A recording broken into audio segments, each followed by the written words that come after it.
और खबरों की शुरुआत करेंगे इस वक्त की बड़ी खबर के साथ। न्यूज 18 की खबर पर एक बार फिर से मोहर लग गई है। भाजपा प्रदेश कार्य समिति की बैठक तय है। ऊना में 4 और 5 फरवरी को होना है ये बैठक। तैयारियों के लिए कल ऊना में होगी एक अहम बैठक। तो बेहद अहम खबर न्यूज 18 की खबर पर एक बार फिर से मोहर लगी है। आपको बताएं कि भाजपा प्रदेश कार्य समिति की बैठक तय है। ऊना में 4 और 5 फरवरी को होना है ये बैठक और इसी की तैयारियों के लिए कल ऊना में एक अहम बैठक होना है।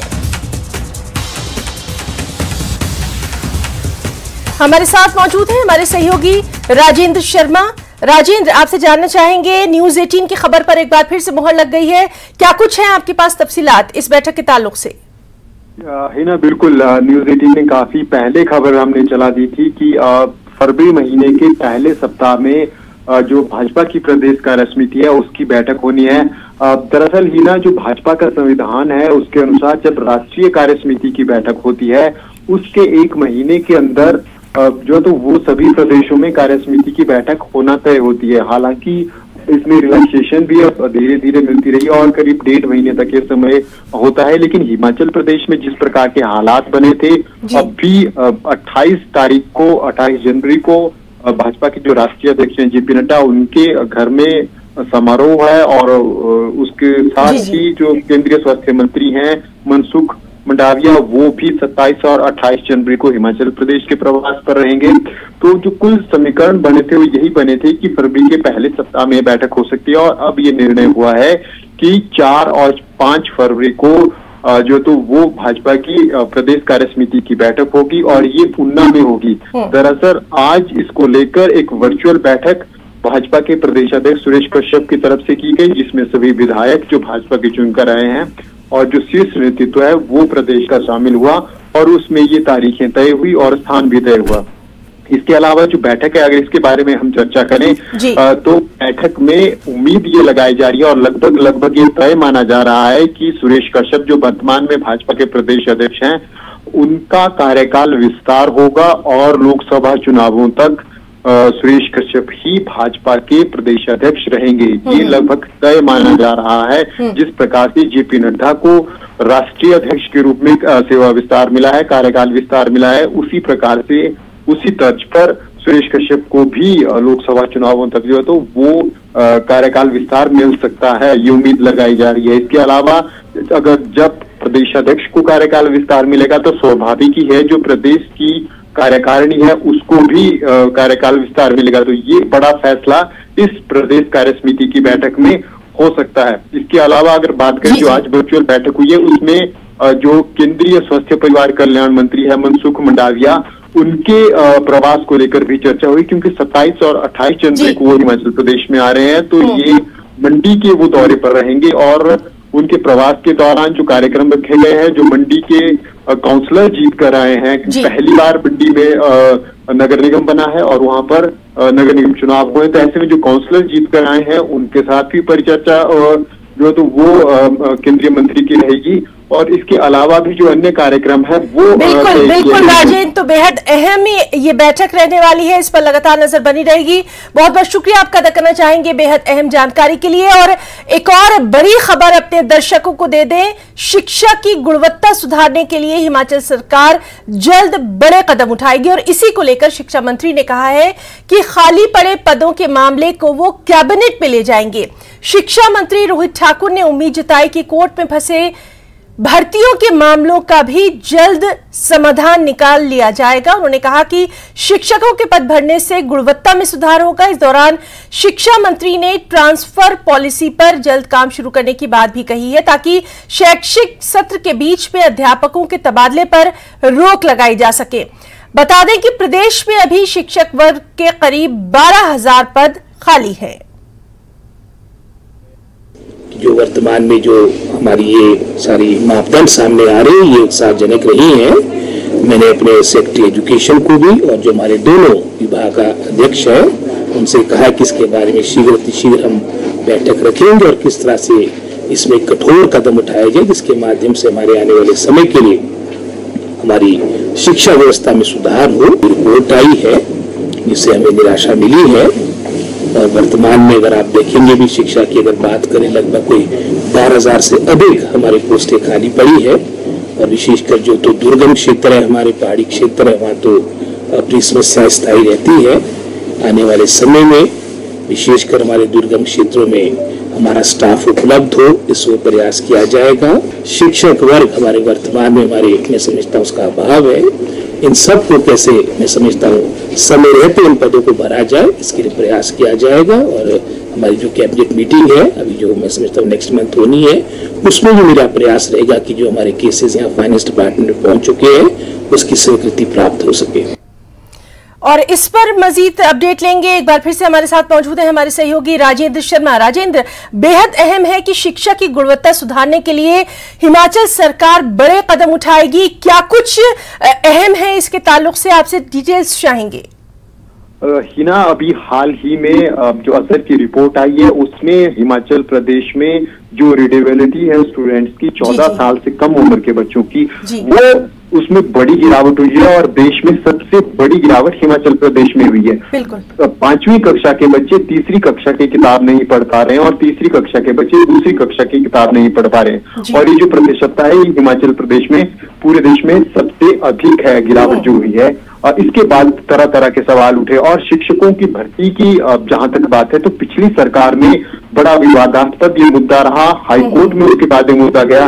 खासकर अगर हम बात करें तो पिछली सरकार में जीबीटी भर्ती को लेकर बहुत इंतजार, बड़ा लंबा इंतजार अभ्यर्थियों को करना पड़ा। हाईकोर्ट तक ये मुद्दा गया और अभी कोर्ट में ही फंसा हुआ है। इसके अलावा शारीरिक शिक्षकों की हम बात करें या अन्य वर्गों की बात करें तो बहुत से मामले ऐसे हैं जो कोर्ट में फंसे हुए हैं। और प्रदेश में दुर्गम, जैसा कि शिक्षा मंत्री ने कहा कि दुर्गम क्षेत्रों में बहुत सी पद रिक्त हैं और यही सबसे बड़ा कारण माना जा रहा है जो शिक्षा में गुणवत्ता है उसमें गिरावट को लेकर। तो अब ये क्योंकि कांग्रेस ने सत्ता में आने से पहले जो अपना एक गारंटी जारी की थी उसमें 1 लाख रोजगार की बात कही थी और ये सबसे बड़ा माध्यम सिद्ध हो सकता है कांग्रेस के लिए। अगर जो कोर्ट में मामले फंसे हैं उनको शीघ्रता से निपटाने की कोशिश की जाती है। इसके अलावा जो अलग अलग वर्गों के, चाहे वो लेक्चरर के हो, स्कूल लेक्चरर के हो या फिर टीजीटी के हो, पीजीटी के हो या फिर जो शारीरिक शिक्षक हैं उनका विषय हो और खासकर जेबीटी के जो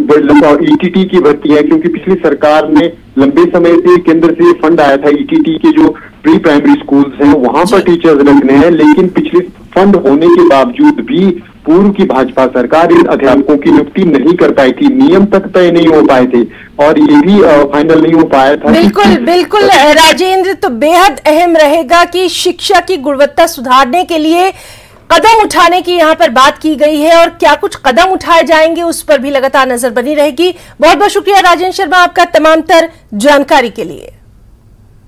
आगे बढ़ेंगे। सीएम, डिप्टी सीएम और राज्यपाल ने प्रदेशवासियों को राज्यत्व दिवस की शुभकामनाएं दी हैं। अपने शुभकामना संदेश में राज्यपाल ने प्रदेश के लोगों की सुख और समृद्धि की कामना की। उन्होंने विश्वास जताया कि आगामी वर्षों में हिमाचल प्रदेश उन्नति के नए आयाम स्थापित करते हुए हर क्षेत्र में अभूतपूर्व विकास करेगा। जबकि सीएम सुखविंदर सिंह सुक्खू ने अपने कामना संदेश में कहा कि हिमाचल को पूर्ण राज्य का दर्जा प्रदान करने में तत्कालीन प्रधानमंत्री इंदिरा गांधी का अविस्मरणीय योगदान रहा है और हिमाचल में राज्य सरकार व्यवस्था परिवर्तन के साथ प्रदेश का चहुमुखी विकास सुनिश्चित करने के लिए दृढ़ संकल्पित है। इसके अलावा डिप्टी सीएम ने शुभकामना संदेश में कहा कि प्रदेश सरकार हर वर्ग के कल्याण और हर क्षेत्र के विकास के लिए प्रतिबद्ध है और प्रदेश आने वाले समय में विकास की नई गाथा लिखेगा और लोगों के जीवन में सुख समृद्धि में बढ़ोतरी होगी। राज्य स्तरीय पूर्ण राज्यत्व दिवस का आयोजन इस बार हमीरपुर में 25 जनवरी को किया जाएगा। इस मौके पर बतौर मुख्य अतिथि मुख्यमंत्री सुखविंदर सिंह सुक्खू मौजूद रहेंगे। साथ ही सभी मंत्रियों, सीपीएस और विधायकों को भी सीएम ने समारोह में शामिल होने के निर्देश दे दिए हैं, जिससे एकजुटता का संदेश जनता के बीच जाए। हमीरपुर प्रशासन कार्यक्रम की तैयारियों में जुटा हुआ है। कार्यक्रम की शुरुआत में मुख्यमंत्री सुक्खू बाल स्कूल खेल मैदान में परेड की सलामी लेंगे, फिर जनता को संबोधित करेंगे। सरकार बनने के बाद ये सीएम सुक्खू का पहला हमीरपुर दौरा है।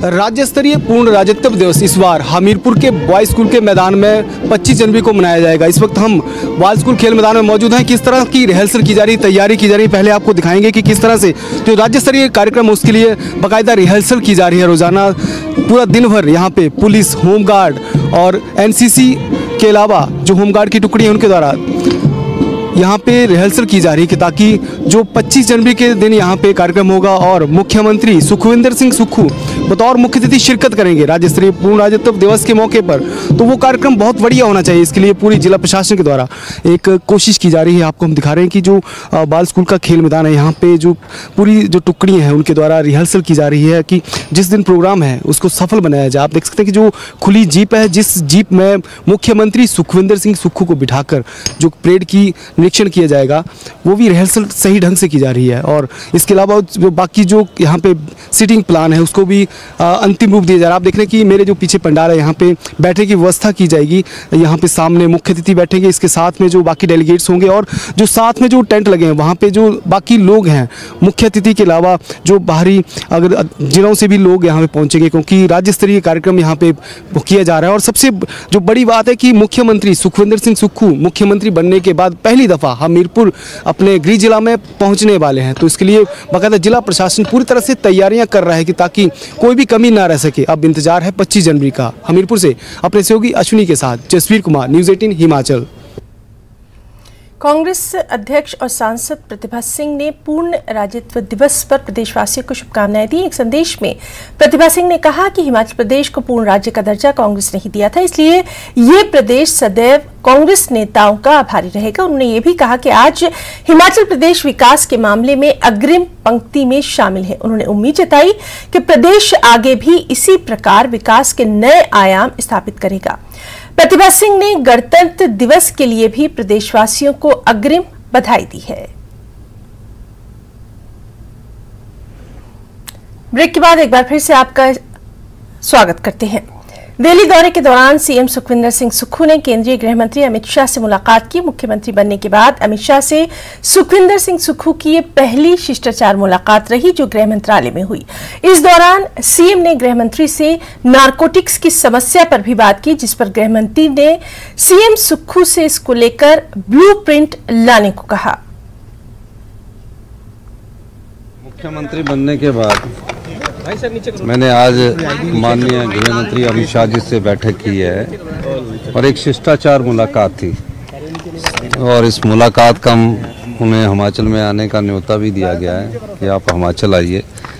तो मुख्यमंत्री बनने के बाद भी मेरा दायित्व बनता था। सर, क्या कोई आर्थिक पैकेज की भी बात हुई है? कैंसर नहीं, अभी तो शिष्टाचार मुलाकात थी, कोई आर्थिक पैकेज की बात नहीं हुई। क्या केंद्र का सहयोग मिलेगा? हिमाचल में भाजपा की सरकार अभी तो तरीके से सहयोग प्राप्त कर रहे हैं आप केंद्र से? अभी तो शिष्टाचार मुलाकात हुई है और कहा है कि हम पूरा सहयोग हिमाचल प्रदेश को देंगे। देश एक है, हिमाचल प्रदेश उसका एक राज्य है और केंद्र सरकार का भी ये दायित्व बनता है और राज्य सरकार का भी दायित्व बनता है कि हम अपनी योजनाएं इनके पास लाए और केंद्र सरकार से धन मांगे। दिल्ली में केंद्रीय गृह मंत्री अमित शाह से पहले सीएम सुखविंदर सिंह सुक्खू ने पीएम नरेंद्र मोदी से भी मुलाकात की। करीब 40 मिनट चली इस खास मुलाकात में कई योजनाओं को लेकर चर्चा हुई, जिससे हिमाचल के विकास के कामों में तेजी लाई जा सके।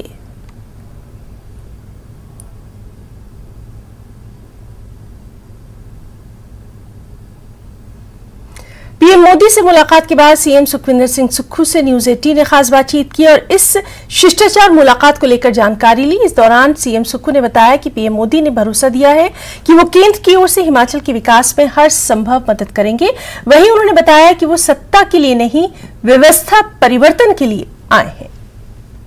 हिमाचल के मुख्यमंत्री सुखविंदर सिंह सुक्खू ने देश के प्रधानमंत्री नरेंद्र मोदी से मुलाकात की है। ये मुलाकात शिष्टाचार मुलाकात है, मगर राजनीतिक सलाहकार कह रहे हैं कि मदद की जरूरत है केंद्र की और सहयोग की आवश्यकता है। ये तमाम मुद्दों पर भी आज चर्चा हुई है। सर, आपने क्या किन मुद्दों पर बातचीत की आज? देखिए, मुख्यमंत्री बनने के बाद एक शिष्टाचार मुलाकात थी। प्रधानमंत्री मोदी जी से तकरीबन 40 मिनट की बातचीत हुई। हिमाचल के विकास और प्रगति के संबंध में विकास हुई। उन्होंने अपनी कुछ योजनाओं का हवाला दिया। गति शक्ति योजना है, पर्वतमाला योजना है, जिस पर कार्यान्वयन हुआ है। तो हमारी सरकार ने कहा कि ये तो हिमाचल के हित में है, तो हम उस कार्य को और तेजी से भी आगे करेंगे। निश्चित तौर पर जब कोई मुख्यमंत्री बनते हैं तो देश के प्रधानमंत्री से मुलाकात करने का एक दायित्व बनता है। धनराशि की कमी है, सहयोग की आवश्यकता है, तो केंद्र का सहयोग रहेगा तभी जो धन की जो कमी है हिमाचल जो जूझ रहा है समस्या से, उससे निजात पा पाएगा। तो उसको लेकर कोई बातचीत हुई है या आने वाले समय में बातचीत होगी? नहीं, माननीय प्रधानमंत्री जी ने कहा कि हमारा पूरा सहयोग हिमाचल प्रदेश को रहेगा, हिमाचल प्रगति करे। हिमाचल में मेरा घर है, मैं अपना घर मानता हूं, और जिस भी दृष्टिकोण से हिमाचल को कोई ज़रूरत होगी हम उस दृष्टिकोण को अपनाते हुए हिमाचल की मदद करेंगे। बजट को लेकर कुछ तैयारी चल रही है, जो कि पहले हिमाचल में भाजपा की सरकार थी तो बजट को लेकर जो भी वो फंड मांगते थे मिल जाता था। ऐसे में आपने भी कुछ ब्यौरा तैयार किया होगा, उसको लेकर क्या बातचीत आगे आप करने वाले हैं? नहीं, हिमाचल प्रदेश का जो बजट है, हमने पहले ही कहा कि हम सत्ता के लिए नहीं आए हैं, व्यवस्था परिवर्तन के लिए आए हैं। हमारे बजट में वो व्यवस्था परिवर्तन आपको नजर आएगी। बहुत बहुत धन्यवाद। धन्यवाद से बातचीत करने के लिए। तो ये थे हिमाचल के मुख्यमंत्री सुखविंदर सिंह सुक्खू, जिन्होंने देश के प्रधानमंत्री नरेंद्र मोदी से मुलाकात की। आपको बता दें कि इससे पहले उन्होंने मुलाकात का समय मांगा था, मुलाकात का समय टल गया था, जो कि उनकी कोविड रिपोर्ट पॉजिटिव आई थी, मगर स्वास्थ्य अब ठीक है और उन्होंने आज मुलाकात की। और हिमाचल के राजनीतिक दृष्टिकोण से देखें तो कई अहम मुद्दों पर आज प्रधानमंत्री के साथ हिमाचल के मुख्यमंत्री ने चर्चा की। नई दिल्ली से कैमरामैन प्रकाश गुप्ता के साथ मैं रवि मिश्रा, न्यूज़ 18। हिमाचल के मुख्यमंत्री सुखविंदर सिंह सुक्खू ने केंद्रीय मंत्री डॉक्टर जितेंद्र सिंह से भी मुलाकात की। ये मुलाकात डॉक्टर जितेंद्र सिंह के निवास स्थान 4 कुशक रोड पर हुई।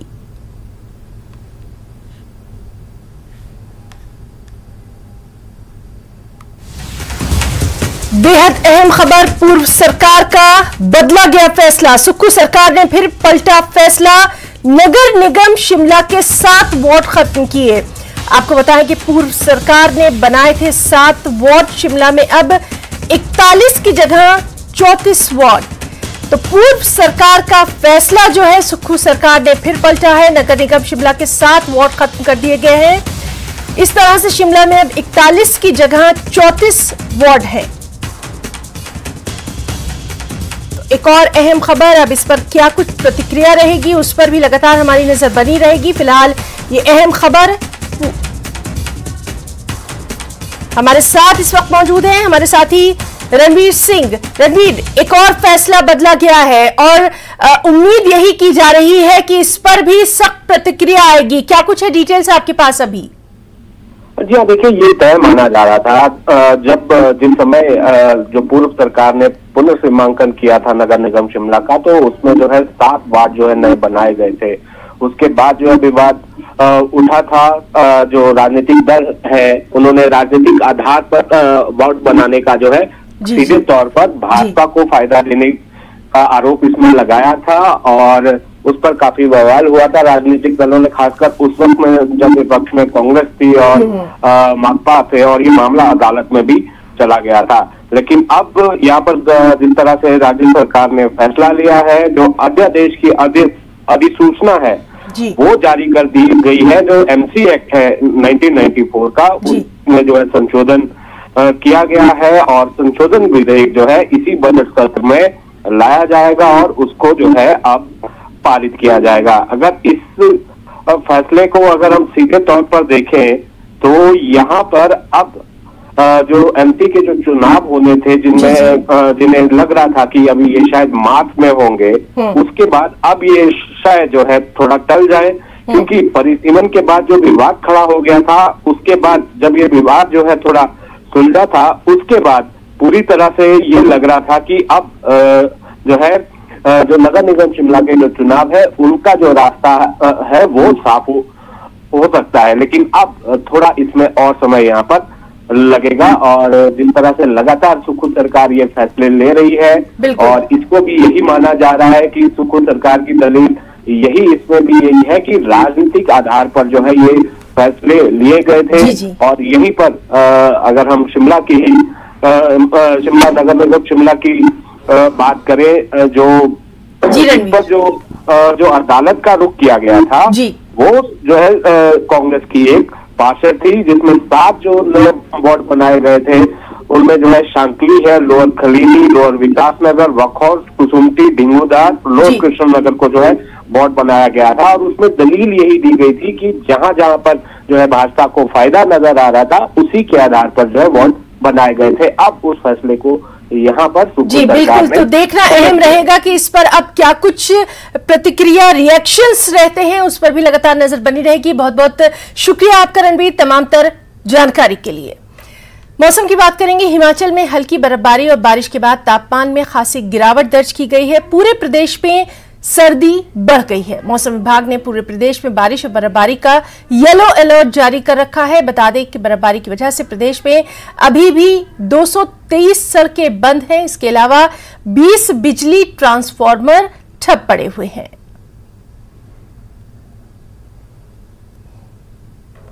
लाहौल घाटी में फिर से बर्फबारी शुरू हो गई है। यहां अब तक 3 इंच से 7 इंच तक बर्फबारी हो चुकी है। बर्फबारी के बाद कुल्लू मनाली जाने वाली नेशनल हाईवे नंबर 3 को वाहनों की आवाजाही के लिए बंद कर दिया गया है।